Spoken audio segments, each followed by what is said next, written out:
My family thought they could bully me out of my $70 million inheritance. And what I found out next changed the way I look at blood relations forever. If you like stories where a quiet person gets underestimated by loud, entitled people, and then wins without screaming, subscribe and like this video and stay with me. My name is Christina, and I was my uncle's favorite problem. That is what my aunt used to call me. Like it was a joke. Like I was a stray dog my uncle kept feeding while the rest of the neighborhood pretended not to notice. My uncle's name was Gabriel Hale. Most people called him Gabe. My family called him that eccentric one. They also called him crazy when they thought I was not listening. They said it with a laugh, like it was harmless, like it did not shape the way they treated him. Gabriel was in his 70s when he died. He had been sick for 5 years. Not dramatic sick. Not movie sick. Real sick. The kind that shrinks a man's world into doctor appointments and quiet afternoons and the steady math of what hurts today. He was also religious. Old school about it. Not loud. Not performative. Just firm. He had one specific request. He wrote it down. He told his physician. He told his lawyer. He told me. He told the hospice nurse. He repeated it until everyone stopped trying to argue. No autopsy. He said it was about dignity. About faith. About the body being left intact. He said it calmly.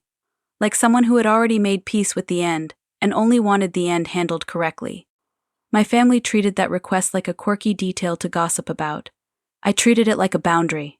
Because I knew Gabriel. And because Gabriel knew my family. The week he died, my phone kept lighting up with condolences from people who had not spoken to him in years. They used words like prayer and love and family. Then, almost immediately, the questions started. Not about his suffering. Not about his wishes. Questions that circled one thing like sharks. What did he leave? When the will was read, I learned how fast grief can turn into business. The attorney cleared his throat and looked down at the paper like it was hot. He said, "The primary beneficiary of Gabriel Hale's estate is Christina Hale. My uncle's last name was Hale. It is also my last name, technically. But in our family, my last name felt like something I borrowed. I was the niece people forgot existed until they needed a photo for a family slideshow." The attorney kept speaking. I heard a number. 70 million. Not comfortable. Not set. Not she'll be fine. $70 million. My face went hot. Not because I was thrilled. Because I knew what that number would do to people who already thought I did not deserve much. My mother made a sound like she had been slapped. My father went very still.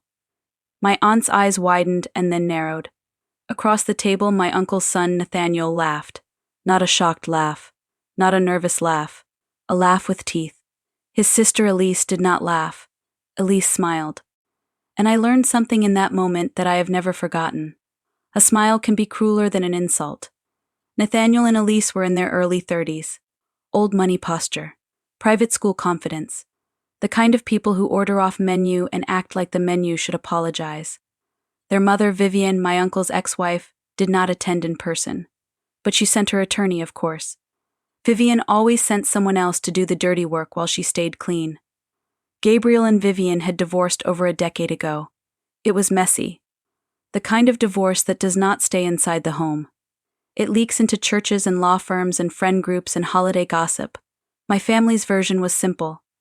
Gabriel was difficult. Vivian was stable. Their children took her side, slowly and then all at once. They stopped visiting, stopped calling, stopped answering his calls. They did it with the same slow precision as someone closing a door one click at a time.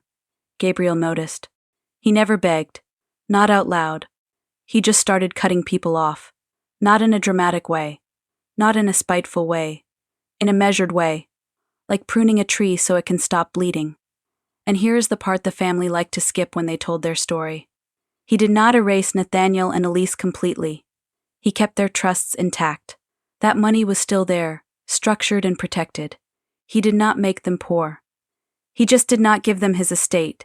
He did not give Vivian anything either. He gave the estate to me. Only me. Because I showed up. Because I sat with him when he was tired. Because I brought him food he could actually eat. Because I listened when he wanted to talk about faith and fear and betrayal, and I did not interrupt him to make it about myself. Gabriel used to say, "Christina, You and I are the same kind of strange. He said it like a compliment. We were both family black sheep. The awkward ones. The literal ones. The ones who said the wrong thing at the wrong time because we did not know everyone else was lying politely. My mother used to pull me aside at gatherings and whisper, "Please don't say anything weird. Please just smile." Gabriel would wink at me across the room like he was saying, "Don't let them train you." So when the attorney announced I inherited the estate, it should have been surprising. But it was not. It was just unacceptable. Elise tilted her head at me like she was examining a stain. She said, "Christina, sweetie, there has to be some mistake." I asked. I heard how flat my voice was. I could feel everyone watching me, waiting for a reaction they could use. The attorney said, "There is no mistake." Nathaniel's smile thinned. He said, "My father was ill. He wasn't himself." Elise's eyes flicked toward the attorney and then back to me. She said, "And he specifically requested no autopsy. That's very convenient, isn't it?" My stomach tightened. Not because I believed she was accusing me of something. Because she said it too easily. Like it was a line she had practiced. After the meeting, the hallway turned into a scene from a bad play. People I barely knew suddenly had soft eyes. People who had ignored me for years suddenly wanted to hug me. My aunt squeezed my hands and said, "We should sit down as a family and talk about what Gabriel would have wanted." I almost laughed. Because we had just been told what he wanted. They just didn't like it. That night, my phone rang. Vivian. She had not called me in my entire life. I let it go to voicemail. Her voice was warm, too warm, like honey poured over a trap. "Christina, darling. It's Vivian. I'm so sorry for your loss. I know how close you and Gabriel were. I would love to talk. Woman to woman, family to family. Call me." I deleted it. Then Nathaniel texted me. "We need to meet tomorrow. Private." I did not respond. Then Elise texted. "This will end badly for you if you try to be stubborn." That one I screenshot. Because my uncle raised me in one important way, even though he was not my father. He taught me to keep receipts. The next day, Nathaniel and Elise appeared at my apartment like they owned the hallway. My apartment was normal. Middle class. Clean. Small. It did not match the number that had been spoken out loud in that law office.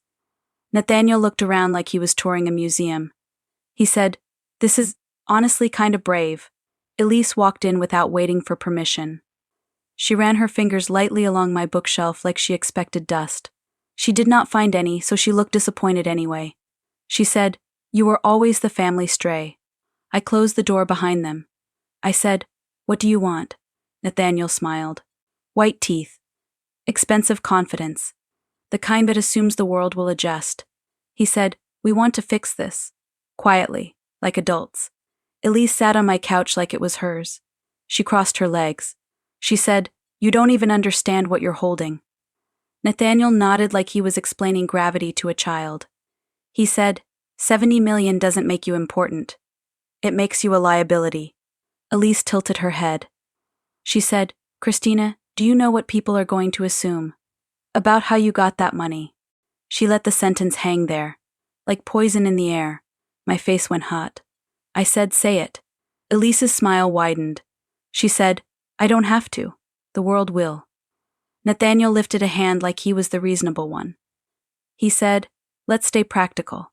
You can keep a few million. You can have your little glow-up, your travel year. Whatever girls like you do when they suddenly get lucky. Girls like me." Then he leaned forward, voice calm. He said, "And then you give the rest back where it belongs." Elise nodded, eyes cold. She said, "You don't belong in our world. You never have. And you will embarrass yourself trying." Something settled in my chest. Not fear. Clarity. I said no. Nathaniel blinked once, like his brain had to reprocess a concept he had never respected. Elise's expression hardened. She said, "You can't say no." I said, "Watch me." Nathaniel stood up slowly. He said, "You're a phase. A mistake in ink. That's all this is." Elise stood too, smoothing her dress like she was tidying the moment. She said, "You're going to fold. People like you always do." I opened the door. I said, "Get out." Nathaniel paused in the doorway and looked back at me like I was a stain he couldn't wipe off. He said, "Enjoy it while it lasts." Elise smiled again, that soft cruelty. She said, "This ends badly for you if you try to be stubborn." When they left, I locked the door and leaned back against it. I didn't cry. I just listened to my breathing and felt my hands go cold. Then I called my uncle's lawyer. His name was Martin. Martin did not sound surprised. He said, "They've started." The next morning, I sat in Martin's office with a file in front of me that looked like a small book. He said Gabriel anticipated this. He planned for it. He slid a letter toward me. Handwritten. Gabriel's script. Neat. Controlled. "Christina, if you're reading this, then they're doing what I told you they would do. Don't let them convince you that love and money are separate. Money reveals who never loved you." My throat tightened. Martin said, "He updated the will multiple times. The intent is consistent. Capacity was documented. Witnesses were present. He didn't do this on a whim." I said, "They're going to say he was incompetent." Martin nodded. He said, "And we're going to prove he wasn't." Then he gave me a list of names. Dr. Patel. Gabriel's private physician. Evelyn Shaw. His asset manager.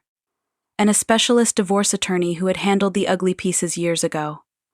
Martin said, "They will try to make you look like a greedy niece who took advantage of a lonely old man." I swallowed. I said I didn't. Martin said, "I know." Gabriel knew, but court doesn't care what you feel. Court cares what you can prove. He leaned forward. He said, "Christina, understand this. This isn't about you, not really. This is about their ego. They can't tolerate a world where he chose you over them." I asked, "What happens next?" Martin said, "Charm, then guilt, then threats, then lawsuits." He was right. For the next 2 weeks, my phone turned into a museum of manipulation. My aunt baked cookies and delivered them to my door like sugar could erase entitlement. My uncle on my mother's side sent me a long message about how family comes first, which was funny because family had never come first when Gabriel was sick. Nathaniel sent flowers with a card. "Let's resolve this privately." Elise sent a gift basket with an expensive candle and a note. "You can still do the right thing." Then the legal letter arrived. Vivian's attorney. Nathaniel and Elise's attorney. They were contesting the will on grounds of capacity and undue influence. They claimed Gabriel was not of sound mind. They claimed he was manipulated by a younger relative who isolated him. That younger relative was me. It felt surreal to read it. Like my relationship with Gabriel had been reduced to an accusation. The night before the hearing, my phone rang from a blocked number. I answered once. "I regret that." Vivian's voice poured into my ear like warm syrup. "Christina, I'm trying to help you." I said, "Stop calling me." She sighed like I was disappointing her. "This is bigger than you," she said. I said, "So was his illness. You didn't show up for that either." Her voice sharpened. "Do you know what it looks like?" she said. "A 25-year-old inheriting that amount of money. People will assume things." I said, "People like you." She laughed. Not kindly. "You're not built for this," she said. "You'll break." Then she said something that made my skin go cold. "Gabriel didn't want an autopsy," she said. "He wanted his body intact, and we'll make sure that request is honored." She hung up. I stared at my phone. I didn't like the way she said it. Not because it sounded like a threat of murder. Because it sounded like ownership. Like his death was still a piece of property she believed she controlled. The next day, the court hearing was clean and ugly in a quiet way. Nathaniel and Elise arrived dressed like a magazine ad for success. Not grief. Not family. Success. When they saw me, Elise's eyes flicked down at my shoes and then back up like she'd just filed me into a category. She smiled like she had already won. Their attorney painted a picture. Gabriel was lonely. Gabriel was ill. Gabriel was confused. Gabriel was paranoid. I was the opportunist niece who isolated him. He used words like vulnerable and impressionable and manipulated. I sat there and kept my face still, even while my stomach twisted. Then Martin stood up and introduced Dr. Patel. Dr. Patel was calm and precise. He testified that Gabriel had been his patient for years, that Gabriel was fully oriented, that he understood his assets and his decisions, that his intentions were consistent and documented. The other attorney tried to trap him. He asked if Gabriel had ever expressed paranoia. Dr. Patel said he expressed distrust. That isn't a diagnosis. That distrust was also supported by facts. Then Evelyn Shaw testified. Sharp haircut, sharper voice. She explained how the wealth was structured and why the trusts remained intact for Nathaniel and Elise. She explained the difference between trust structures and the estate. She explained that this plan had been developed over years, not weeks. Then Martin called the attorney who'd been involved during the divorce. He testified that the family fracture was not a mystery. It was a timeline. It was documented. Nathaniel's attorney tried to frame it as revenge. Martin said, even if it were revenge, that doesn't make it incompetence. The judge listened, asked questions, took notes. Then the judge ruled. The will stood. The contest was dismissed. And for about 10 seconds, I actually believed that meant we were done. We walked out into the hallway and Martin checked his phone. His face changed. Not panic, recognition. I asked, what? He showed me the email. Vivian had filed an emergency petition to freeze assets and delay distributions. Not to win, to starve me. To force me into a settlement while everyone whispered I was reckless and unstable. Martin's voice dropped. He said, this isn't about the law anymore. This is about pressure. Then Nathaniel walked past me close enough that I could smell his cologne. He leaned in like he was telling me a secret. He said, you see, this is how it's going to be. Elise spoke louder, just enough for Martin to hear. It's always the weird girls who get delusions of power, she said. I looked at her. I said, your father was weird too. Her smile vanished. Don't compare yourself to him, she said. And that was when I understood. It wasn't just money. It was possession. At the time, I thought the lawsuit was the worst thing they could do. I was wrong. That night, I got my first real lesson in what entitlement does when it's told no. I came home from work. My door was ajar. My stomach dropped so hard it felt like my ribs moved. I didn't walk in. I stepped back into the hallway and called the police. 2 officers arrived and cleared the apartment. No one inside. But my place was trashed. Not robbed, trashed. Couch cushions ripped, dishes smashed. Closet dumped. Laptop thrown against the wall like someone had swung it one-handed. It wasn't a burglary. It was a message. The officers asked if anything was missing. I started to say no because the expensive things were still there. Then I noticed what wasn't. My uncle's old phone. The one I'd left charging in my bedroom because it still had his last voicemails on it. They hadn't taken my jewelry. They hadn't taken my TV. They had taken that. My mouth went dry. Because that wasn't vandalism anymore. That was searching. The officers took a report and photographed everything. After they left, I stared at the empty charging cord like it was a warning. Then my phone buzzed. A text from Elise. Now do you understand? I screenshot it. Then I stood in the wreckage and realized something that made my skin prickle. They weren't just trying to scare me. They were trying to find something. Martin arranged temporary security that same night. Quiet. Professional. No drama. He also told me something that should have been obvious. This is tactical, he said. They're escalating because intimidation will do what the court couldn't. I didn't argue. I just felt my throat tighten. Because I had a new fear now.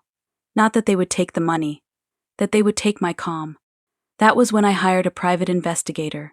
Not because I wanted revenge. Because I wanted safety. And because my uncle had once told me, if you ever feel unsure, find the truth. Don't guess. The PI's name was Leon. He didn't speak like a movie character. He spoke like someone who learned to survive by staying calm. He listened. He reviewed the police report. He reviewed the texts. He didn't react with opinions. He reacted with questions. Your cousins aren't smart, he said. They're confident. That's different. Within a week, Leon came back with something solid. The people who trashed your place were hired, he said. The payment path points to Nathaniel. My throat tightened. How do you know? I asked. People always leave a trail, Leon said. They just assume nobody will look. He handed Martin the documentation. Martin forwarded it to law enforcement. Nathaniel and Elise denied everything immediately. They told the family I was imagining it. They called me paranoid. That word again. Then Leon asked me something that made my stomach turn. Where were Nathaniel and Elise the night your uncle died? He asked. I blinked. I don't know, I said. Leon nodded once like he'd expected that. I checked, he said. They weren't where they claimed. The room went quiet. He continued, voice steady. Their phones. their vehicle data, their timelines. Christina, they were at that house. Cold moved through me like water. He was sick, I said. He could have died anyway. Leon looked at me. Yes, he said. That's what makes it easy to lie about. Then he added, slow and deliberate. And that's why I think your uncle didn't die the way they said he did. I sat very still. I felt like my brain was trying to protect me by refusing to stack the obvious pieces. Leon didn't push me into panic. He pushed me into procedure. Do you know what your uncle had inside his house? He asked. Books, I said, because my mouth wanted anything normal. Leon didn't smile. Cameras, he said. Internal security. Hidden. The kind people don't notice. My heart started to pound. I didn't know, I said. That's the point, Leon replied.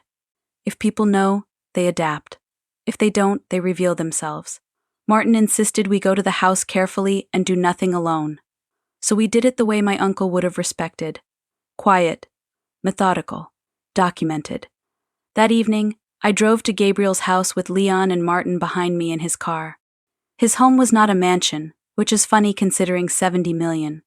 It was large, private, set back from the road, old money quiet. Not showy. Like a man who did not need to prove anything.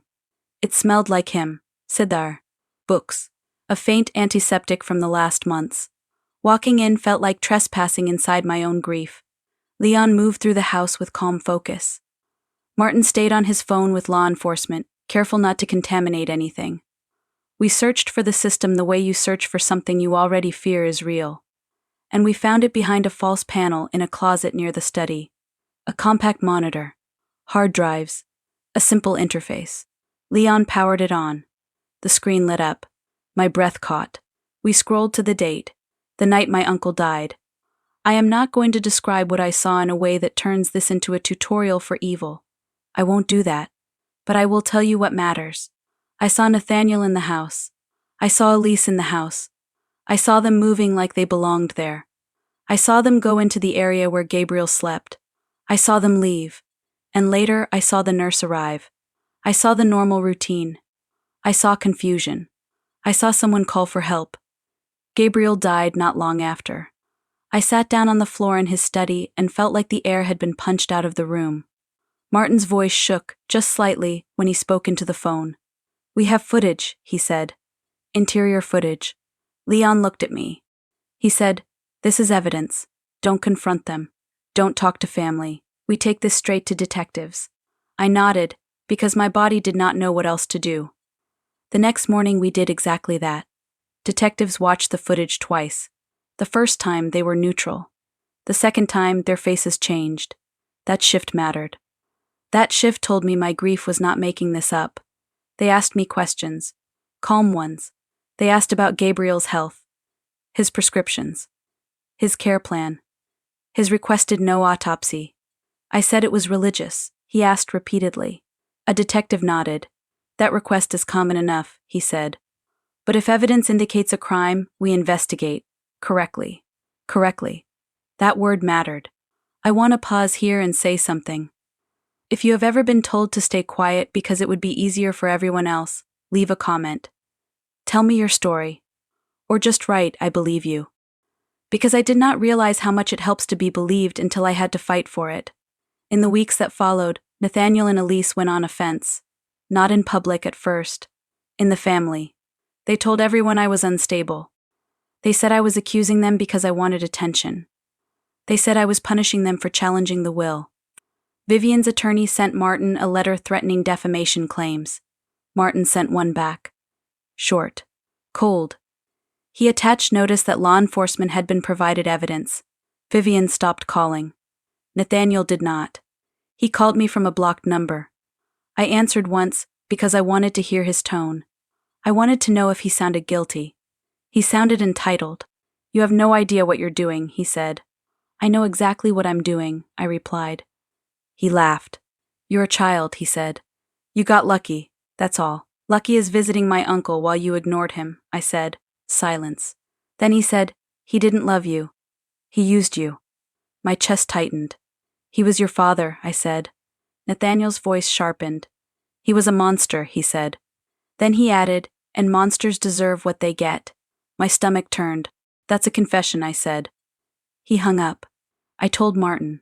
Martin told detectives. It became part of the file. Then the arrests happened. Not cinematic. Procedural. Detectives went to Nathaniel's office first. He shouted. He demanded supervisors. He threatened lawsuits. He kept saying his family name like it should function as a badge. Elise did not shout. Elise cried. But not like a grieving daughter. Like someone caught stealing. Vivian arrived at the station later with her attorney and a face like stone. She did not look at me. Not once. The investigation moved forward in the way real investigations do. Slow. Thorough. Unforgiving. A medical examiner became involved. Experts reviewed records. Evidence was evaluated. Lab work confirmed what the footage suggested. I am not going to describe the mechanics. I won't. But here is what was said in court later. Insulin was detected in a way that did not match Gabriel's medical history. Gabriel was not prescribed insulin. Experts testified that the insulin could not be explained by his documented care plan. The prosecutor described it as deliberate. And the request for no autopsy did not protect them the way they thought it would.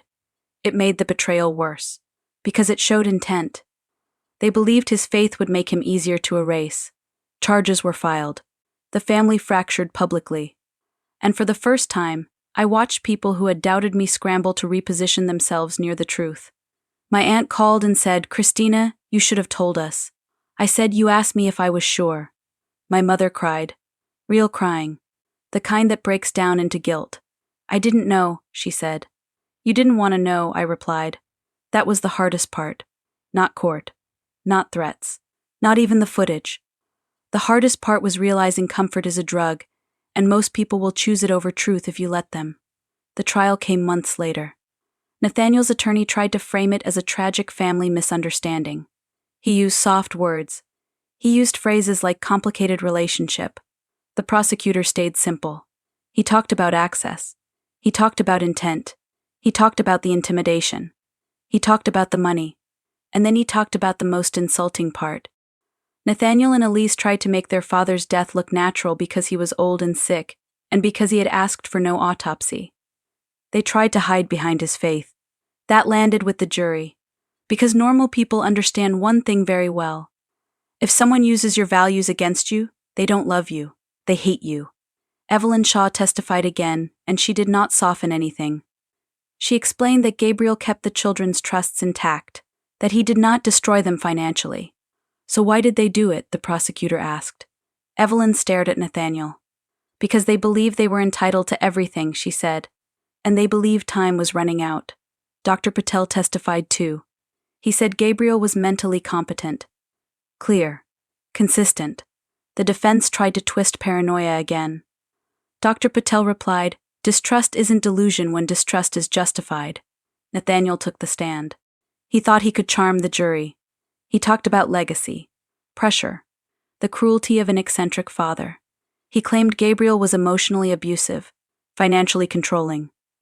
Then the prosecutor asked, "So you were afraid of losing money?" Nathaniel bristled.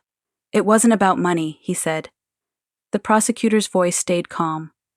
"Then why did you offer Christina a few million in exchange for the rest?" Nathaniel blinked. "People say things," he said.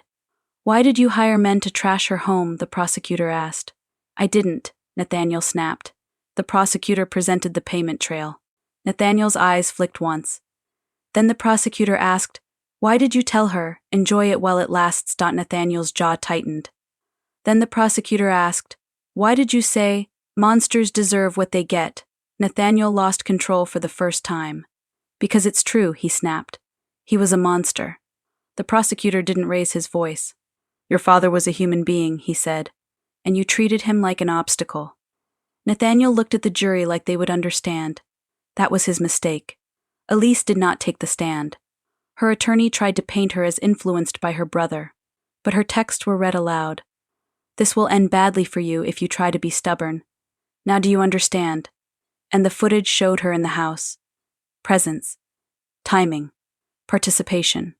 The verdict came on a Tuesday. It was raining. The courthouse smelled like wet coats. Guilty. Guilty. Nathaniel's face went gray. Elise made a sound like air leaving a balloon. Vivian finally looked at me then. Not with grief. With hatred. Like I had stolen something. Like I had ruined her life. And maybe I had ruined her story. But I didn't do it. Her children did. Sentencing came later. They received long sentences. Not life. Long. Long enough that the world they thought they owned would be owned by someone else by the time they ever stepped into sunlight again. After sentencing, Vivian approached me in the hallway. No cameras. No audience. Just fluorescent light and hard floors. "Are you happy?" she asked. I looked at her. "Your children killed their father," I said. "He deserved it," she hissed. My stomach twisted. "And that's why he cut you off," I said. Vivian stepped closer. "That money is cursed," she said. "You're going to lose it." I smiled, not because I was amused, but because I could finally see her clearly. "You don't know me," I said. Then I walked away. That night I went back to Gabriel's house alone. I sat in his study. I opened his letter again. "Money reveals who never loved you." I whispered into the quiet room, "You knew." And that hurt. Because it meant he had lived with that knowledge for years. He had watched his own children become strangers. He had watched his ex-wife become a shadow he couldn't shake. He had watched the rest of the family pick comfort and appearances over loyalty. And he still tried to protect his dignity. His faith. His body. They used it against him. But he did one thing they could not undo. He prepared the truth. The estate finalized over time.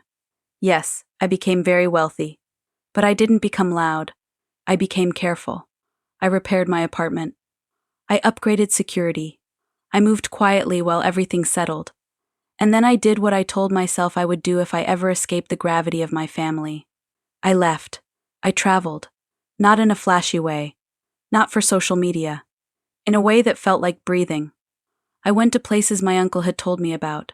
Churches he admired. Cities he said made him feel humble. I sat in small cafes and watched ordinary lives and felt something in my chest loosen. Because for the first time, I was not living under the emotional weather of other people's expectations. I was not the weird niece. I was not the family project.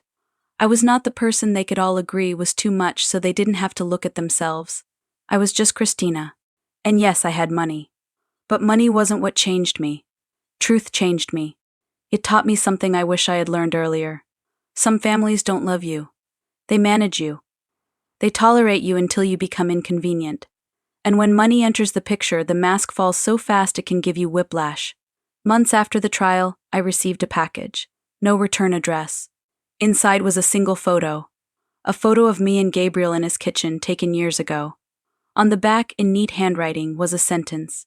"You should have stayed in your place." I stared at it for a long time. Then I did the most important thing I've learned to do. I didn't panic. I didn't spiral. I handed it to my attorney and my security consultant, and I kept moving. Because the difference between the old Christina and the new Christina is simple. Old Christina tried to handle threats alone. New Christina builds systems. Sometimes people ask me if I miss them. If I miss the family gatherings, the holidays, the familiar chaos. I tell them the truth. I miss the version of family I thought I had. I don't miss the family I actually had. I still miss my uncle. I miss his blunt jokes, his strange little rituals, his quiet kindness. I miss the way he would look at me and say, "You're not broken. You're just not built for their games." He was right. I wasn't built for their games, so I stopped playing. My uncle left me $70 million, but the bigger inheritance was permission to leave. To stop begging for a seat at a table where people only wanted me there as decoration. To stop shrinking so other people could feel tall. To stop protecting people who never protected him. Or me. My name is Christina, and this is what happened when I was pushed beyond restraint. Please like, share, and subscribe if you enjoyed this story.